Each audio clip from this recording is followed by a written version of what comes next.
good day and welcome to SOP Save Our Planet. My name is Gary Willing. Hope you're having a wonderful day wherever you happen to be. Now, I am going to talk about a few things, try to address a few comments, answer a question or two, and if you have something you want to tell me or ask me, feel free to put that in the comment section, and then I'll try my best to answer it in the next video or address the comment if it's necessary, or simply email me, searchforscience@mail.com. But if you have a question or two you want to try to get answered in the meantime, might I suggest going to the Share International site. Link is at the very top of the description portion of this video. Okie dokie.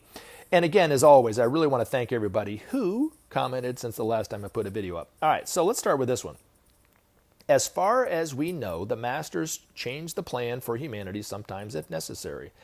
The leaders of this world act in such a brutal, devastating way that a non-violent, more or less, global revolution may be the last resort. Well, I'm going to address the bottom part and then I'm going to go back up to the top part. I don't think it's a global revolution. I think it's going to be a global revelation that's going to happen. Is people are going to wake up to the truth that we are one. Now, you might say, well, that sounds totally utopian, and I can't argue with that because I have no evidence to back this up. In nearly every video I put up, I always suggest that you do your own research and look into this to see if it's true for you or not. I have no evidence to back up anything that I'm saying, from what I'm talking about the future of humanity to even my own personal experiences with my trade. I have nothing to back it up. It's for you to believe it or not. Now, I've always, ever since I've been a child, and I've always been kind of ostracized by my family, friends, and classmates and coworkers for thinking this, but I've had this for a long time, even before I even knew anything about Maitreya or this information. I've always had this belief that humanity was going to get it right at some point. We were going to get past this period of evolutionary adolescence and survive. And we're destined for greatness, each and every one of us individually and as humanity as a whole. Call me crazy, call me stupid, call me late for lunch. That's just always been my view of things. And then when I came into this, and this information kind of came my way, it really resonated with me because that's basically what I had been thinking all along. Now, I had my bouts of cynicism too, where I'm like, there's no way we're going to get through this. And I still have periods where I get kind of, are we going to get through this? But overall, as a general arc in my life, that's been my view of humanity, that we're going to get through this. And when the masters talk about unity on planet Earth, and I know you know this, Thomas, because you know all about this information, but there are other people who are listening to this that don't know anything about this. It's not just saying that we're one. It's actually in specific measurable results in real time on planet Earth, grounded on planet Earth. And there's only one way to do that. And it's not just to say we're one, it's actually to do something, which is nations have to share resources in order to build trust amongst each other. Eventually it will happen because it's the divine plan of God. That's the reason why these resources are here for us in different parts of the world, is so we learn how to cooperate with one another. Right now we're competing with one another. But when we learn to cooperate, life on planet Earth will change, for sure. And that's the global revolution that you're talking about maybe, but I think it's more of a global revelation that we realize that we're one. And I think it's going to start with the stock market crash. So it's going to take some knocks on our noggin, so to speak. Because as Maitreya says, when the stock market does finally crash, it will bring humanity to its knees, but it will also bring us to our senses. So that's the first part I wanted to talk about. And so I don't think it's going to be a revolution, violent or non-violent. I think it's going to be a global revelation. Just my humble opinion. But anyway, as in terms of the masters changing the plans, yes, you're right, 100%. They change their plans all the time. They do this with individuals, they do this also with groups, and they do this as a whole with all of humanity, is they give a little bit of inspiration here or there, and then they sit back and they wait and see how humanity responds to it. Whether, like I said, whether it's an individual group or humanity as a whole. So since we're talking about humanity and not individually, I think that if I had to guess, there have been times when there was this window where Maitreya could have come more openly into the world and become more known for who he is. I do think the late 80s, right after the fall of the Berlin Wall and the ending of the Cold War, was one window of opportunity. And then not long after that, I think, was when the stock market took a tank, on the October of the following year, I think was when it was. I think, if I'm getting my time right, but it was around that, all around the same time. At that time, late 80s is when I think that he could have come really out into the everyday world. Humanity made some adjustments, made some changes, and they had to kind of wait for a bit because they don't infringe upon people's free will. Then I think there were other opportunities, but because the energy that was used to the building up of the arms race during the Cold War went into the stock market, and the stock market started to go way up to higher highs in the 90s and early 2000s, that it postponed Maitreya's advancement into an encroachment into the world. He had to kind of sit back and wait for that the stock markets to crash, because humanity would not really be willing to listen to what he has to say. He had to be patient and wait. Then in 2008, when it started to really tank, that's when I think he finally said, I have to come out and speak to humanity at some point, which he did. Of course, just a couple years after that stock market crash was when he did. Made some, did some interviews here or there or whatever like that, but not really recognized as Maitreya, of course, because nobody's really recognized him. Waiting to see if humanity would respond to what he said enough to where he could do some more. And I think that because the stock market went back up to even higher highs, he's had to take a step back and wait for that to collapse before he can come out more into the world. But because he's already got his foot in the door, so to speak, it's not going to be as hard for him to, come on TV and do a first interview, because he's already done a first interview. You can't unring a bell. So the bell's already been rung. He's just waiting for humanity to, and especially for the stock market to collapse, because I don't think that we're going to respond favorably until we are at this economic low point, which is, it's coming. I mean, people are talking about it, and people who don't know anything about this information have been talking about it for quite some time. The stock market cannot continue to go up and up and up and up and up and up and up into this, upper stratosphere and not go down. So anyway, that's what I think. I think you're right. I think that they do change their plans, and I think this is what we're seeing. And this is the reason why we're kind of in this holding pattern, waiting for humanity to wake up. Commercialization has really done its number on humanity for sure. But anyway, I appreciate it for your comment, for nonetheless. All right. Here's kind of a lighthearted comment. Love and appreciate you, young man. Well, I appreciate you and love you guys too. I don't know exactly how young I am. I look in the mirror and I look considerably older than I did when I was in my teens, for sure. But thank you very much. I'm young at heart, I guess. Ben's master said that the young shall lead the way. And then he was talking about the young, like the actual young people, leading the way. And when he wrote that article, I guess I could have been considered in that group, right? I don't think he would consider me in that group now, but he did kind of leave a little caveat, a little opening in the window for people such as myself, because he said, also the young at heart. And that is definitely me. And I'm sure you too. All right, moving on. Jesus was never born in the Soviet Union. My sisters were. That side of my family knows all about the evil of socialism. It's literally the personification of the warning about good intentions and where they ultimately lead. Well, I mean, you could say the same thing about capitalism, couldn't you?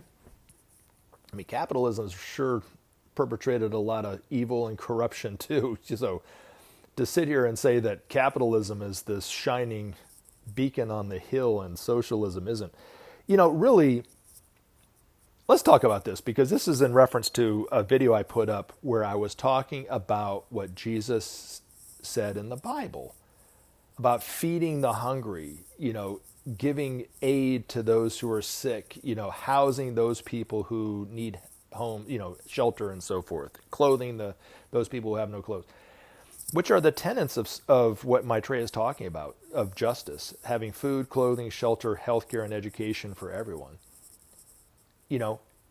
It's not socialism even, it's compassion. Don't you guys get that? And how anybody, unless you're a billionaire or a multi-millionaire or someone who's in the upper echelon of the upper middle class in the United States or Europe, is it really working that great for you?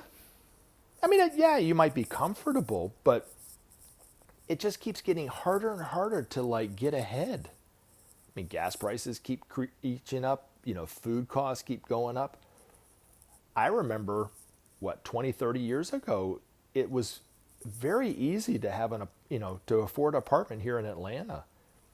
Even on a dead-end job, I wasn't really rich. I mean, I was barely making ends meet, but I at least had a roof over my head, no problem. And I didn't need 10 roommates in order to afford to live in a place. I could never afford to live in any of the apartments or the houses that I lived in, as a renter. And any of the ones that I lived in throughout my coming up to where I eventually bought a house, I couldn't afford it. Even on the salary that I have, and I'm making way more than I was making back then. Never afford it. I mean, it's like, and even if I went way out, and that's the other thing too, there's nowhere to go. So it's not like one area is really expensive and then you could kind of drive 30 or 40 minutes or, an hour away from the city, and that's a lot easier to live. And it is a little cheaper, but not that much. And it just keeps going up and up and up and up. So I don't think the capitalist system in this country is working for everybody either. And more people are living in their cars. More and more people are have food insecurity and so forth because they can't even afford food. And they're working longer hours, in just grinding it out. And yet there are people who are becoming richer and richer and richer and richer, So I think the system's broken, to be honest. Now, let's go to Soviet Union real quick. A lot of the youngsters don't even know what the Soviet Union was because it's been gone for so long. But when the Soviet Union was around, it was not true communism. It wasn't true communism. It was state-sponsored capitalism. There was oligarchs that lived in the Soviet Union back in the day. So it couldn't be true communism. And then in terms of capitalism and socialism, the evil that people think socialism is, it's coming from the propaganda from the rich who want to keep the system going. They're telling you that the system that is not working for you, really, unless you're one of them, is better for you. And people buy into it and they believe it because that's all they keep hearing over and over and over again. It's not true. It's a lie. So I don't understand why people get so torn up about the word socialism. And then when you look at the United States even, it's not even pure capitalism, for crying out loud. It's another form of socialism. It's called corporate socialism, where they give all the money to the corporations and the donors and the rich. They get all the benefits from socialism.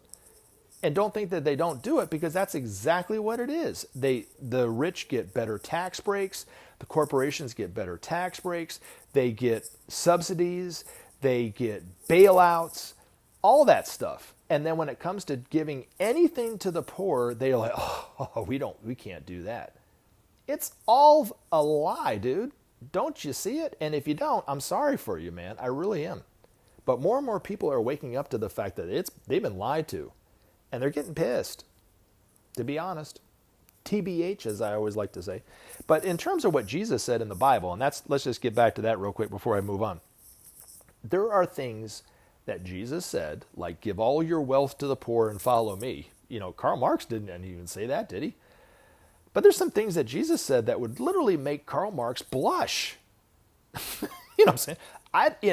And yet, so many evangelical right-wingers that I know of, right, that I've heard on the news and heard on the media and so forth, seem to think that Jesus was a capitalist. He was a small business owner from Galilee. who, when somebody came to him looking for help, he charged them through the nose for healing or for teachings or whatever like that. Did he? Did Jesus charge people? Did he get like monthly dues from people because, and that's how he got rich? Did he get rich like that? They're lying to you because they're taking someone who lived thousands of years ago. You can't ask them any questions whether this is true or not, right? But it's right there in the pages of their own Bible that he was not a capitalist. He was about compassion. And that's all it is. And you take the ideology out of it. Socialism is compassion. Capitalism is not. But even Maitreya, when he's looking into the future of humanity and the economic system that we need to create that will benefit all of humanity, he's not even saying get rid of all of capitalism. He's saying just change the proportion from, rather than it being 95% capitalism and 5% socialism and most of that socialism going to the rich, make it 80% socialism, 20% capitalism. He says it's like two wheels on the same cart. So he's not even talking about getting rid of capitalism even. What's the danger, and this is the real danger, is commercialization. And you can see it encroaching in on everything. Healthcare, education, heck, even the space program's becoming, monetized and those kind of things, right? For the sake of commercialization. Everything in government is commercialized now. And it's everywhere. You can't get around it. And if Jesus was really about commercialization, he would have charged people for what he did, for the teachings that he gave. And even in church, the churches that you go to is commercialized now. It's literally the example of the money changers in the synagogues that Jesus overturned in the synagogues because he didn't believe in any of that stuff, right? And yet these people seem to think that he was a capitalist all along, man. He was all for profit and charging interest on debt and charging people for food and making sure that they pay through the nose for shelter and so forth. Show me anywhere in the Bible where Jesus was doing that, but yet they perpetrate it and put out this propaganda like he was the biggest capitalist of them all. Like God actually took his hand and went through the clouds from heaven and gave humanity this way of living called capitalism. Nah, it's not it at all, man. That's what I'm saying. So I appreciate your comment, and I love it when you guys comment, and I don't mean to bust you up on it, but that's where I was coming from. I get where you're coming from, but this is where I was coming from. But thank you. All right, moving on. Non-denom. What's up, Gary? It's James. Any new news? Whew. Lots of new news. No, I'm just kidding. The things that I've seen, and it leads me to the last topic I wanted to talk about. Okay, so is there any new like Maitreya tells me what's getting ready to happen? It's not like that. Just like I said in the first, when I was addressing the first comment, that the masters have to, that Thomas was talking about, the masters have to change their plans. They do have to change their plans. So Maitreya might have wanted to be more known for who he is by now, but because humanity is a little slow on the uptake, he's having to wait because he doesn't infringe upon humanity's free will. Again, don't have any evidence or proof to back it up, what I'm saying. It's for you to believe it or not, right? Now, the miracles that I'm seeing are not the same miracles that I like to put in these little short videos, those who search for signs like crosses of light and healing waters and weeping icons, not those kind of miracles. There were other miracles too, like political and economic miracles, right? But the miracles that I'm seeing that I think are astounding and are really foretelling the future for humanity and the hopeful future for humanity is, one, on the political right, which had been known for decades to be the war hawks in government, are now the ones that are saying they don't want any more war. They feel totally betrayed by Donald Trump, who promised them no more war and is now putting more and more and more wars on everything. So they're pissed about that. and they're not letting up. And I thought for sure that they will go right along with it, because I always saw him as probably one of the more hawkish politicians that we've ever had. But they're making the Democrats seem like the war hawks, to be honest. So they don't want to fund any more wars in Ukraine. They don't want to, which is a proxy war between the United States and NATO and Russia, which is going on there, right? They don't want to fund any more genocide or war in Israel and Palestine, and they don't want to go to war in Iran. And this is, by and large, what you're seeing on the right. Now, there are those people who are going along with the same talking points, but they have a financial benefit to what they're saying. But the people that they're trying to talk to are not buying it like they used to. Where 25 years ago, when it came to the war in Iraq and Afghanistan, those same people that don't want war now were all right for more war. So what happened? I think they're waking up to the need for peace. They don't know how to get there. They don't know that sharing and justice are going to get us there. But it's a start. It's starting to manifest exactly what Ben's master said was going to happen. And if you go back and read some of the articles from his master back in the 80s, he talked about people who were not interested in politics becoming more and more interested in politics. That's happened. They'll be very immature in their approach to politics, which is exactly what happened. And yet, he also talked about people more and more would be talking about the need for peace, which is exactly what's going on. So that's a miracle in and of itself, as far as I'm concerned. The second thing, which I also think is a miracle, is the corruption's coming to the surface now, right? Which is actually one of the requirements for Maitreya coming back into the everyday world, which was the political parties had to start to clean up some of their corruption. The first one was the principle of sharing had to start to govern the minds of the people at the time, which I think that requirement was fulfilled by the Marshall Plan taking place right after World War II. A measure of peace had to start to be established, which, if you look around the world, the maps have pretty stabilized over the last 50 to 70 years. And then the third was the political houses around the world, especially here in the United States, had to start to clean up some of their corruption. I always jokingly said that I never saw it. Only somebody at the level of the Christ, with the love that he has for all of humanity, would have seen that we did anything with the corruption, but apparently we did enough, because it was enough for him to come back into the everyday world. But it still would have needed to have more. And now what's happening is that the corruption in both the left and the right politics, and the Republicans and the Democrats here in the United States, is coming to the surface. All the corruption that went on with the Epstein stuff, and all the stuff going on with the Israeli lobby, is all coming to the surface. You can't unsee it anymore. What's it say in the kingdom of the blind? The man with one eye is king. But it doesn't mean he likes what he saw, right? In that symbology, in that symbolism, right? Just because you can see and your eyes are starting to wake up doesn't mean it's pleasant. And that's what's going on. And the corruption's coming to the surface, which is another thing that Ben's master talked about. He said this was all because of the love nature of the Christ, bringing it to the surface, all the corruption. It was going to be painful in the extreme, but it was going to be necessary, because we have to clean up all this corruption. And now people are fed up with it. The third thing, which I also think is a miracle, I haven't really talked about it, but I thought about it for a long time, is, on YouTube and Instagram especially, people will talk about from time to time that we're living in a simulation. And it's based off of the movie The Matrix, right? And I was a big fan of The Matrix, but it's just a movie. But it was allegorical and symbolic of something, not the other way around. So I don't think that we're living in a simulation like The Matrix, but there is some truth to what they're coming to.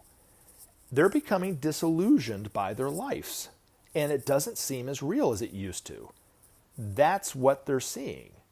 This also was predicted by Ben's master. And there's two reasons why people are coming to this conclusion. They're changing the way that they're thinking. They're seeing things differently.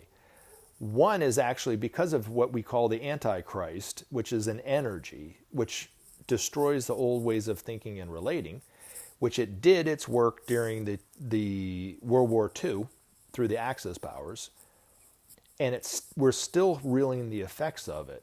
And that's one of the things that's happening is people are going, life isn't as real as I thought it was. They're not saying it like that.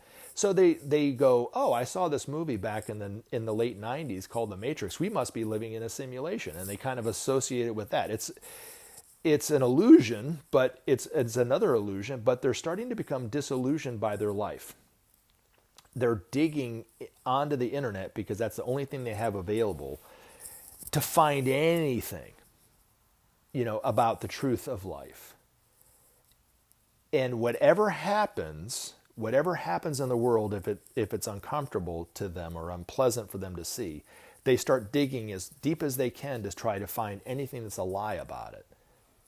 I think that's part of what's going on, right? And so I think because of the Antichrist energy that's causing this, but I also think it's because of the energies that are flowing through Maitreya are bringing all this to the surface. The corruption, the disillusionment about the way things are, and it's painful.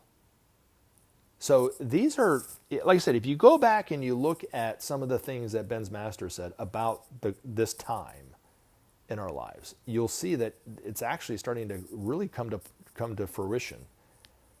The need for peace from people, especially on the right, and they were the most unexpected people that I would ever think that I was always thinking it was going to be the left, that would be the champions from peace. It's actually the right-wingers with all the guns are the champions of peace, right? And then this disillusionment that's going on, and then the corruption that's coming to the surface, and people are not trusting anything they're hearing. They are truly starting to stand on their own 2 feet and not take at face value just because they heard it from our government or from the media that it's true. These are good things. It's painful right now to go through, but these are good things because it's leading us to the fact that we're waking up. We as a humanity are waking up to the problems of the world. We're also waking up to the fact that there's more to life than what we thought was life itself. And if allowed to fester, it could create total chaos and anarchy. But because of Maitreya and what he's going to be telling humanity, it's going to wake humanity up to the need for sharing, for justice, for peace, and the truth that we're one, and the truth that what we thought was real, our lives, all the plans that we had in place and the things that we thought were true and comfortable are falling away because they were illusions all along. Does that make sense? I love you guys. Thank you very much for listening. It's a little longer video than I hoped to put up, but I didn't put up a video this Saturday. But I love you guys. Thank you very much for the comments. Thank you for the questions. And I look forward to talking to you guys again in the very near future. Have a good rest of your day. Remember to take action and help SOP save our planet. Thanks for listening, and we look forward to talking to you again in future videos.